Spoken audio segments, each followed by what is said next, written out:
Adlaw mga kagusok mga Suriganon, aniya si Kagawad John Parada. Ato interviewon ko man sa hitabo sa sunog sa Purok Piris o Purok Kamya. May buntag Kagawad. Maradona buntag kagusok, ini si Kagawad John Parada ang camp manager diri sa Top Evacuation Center. Ako magpasalamat sa mga tao nga nagsuporta, labi na sa mga nanglingas panahon sa sunog. Una, pasalamatan nato ang atong Barangay Top Council, ang very active response. Ang atong mga BHW, Tanod, Banat, working force sa Barangay Top para sa pagplastar sa atong evacuation center.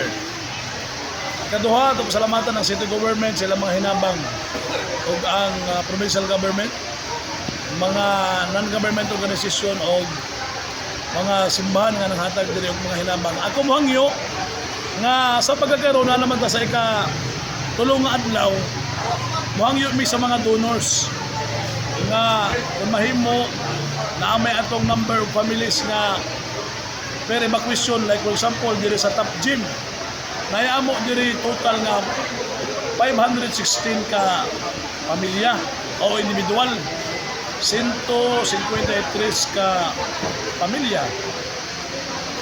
Pwede mo mag-coordinate diri sa inyong ihatag kaya para di magkadoble-doble pareha sa pagkaon, para amo i-schedule sino yung mo cater sa breakfast, lunch o dinner.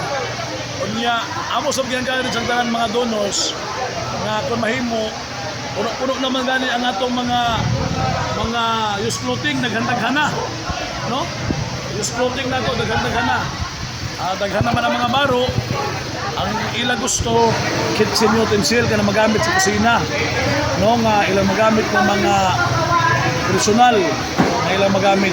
So kami mohangyo kanang mga pagkaon, kung muhatag ng pagkaon kanang mga tawag nato nga ready to eat, no, tubig pwede ba rin madawat ng tubig. So sa use clothing daghan-daghan na kadto mga kaigsuonan.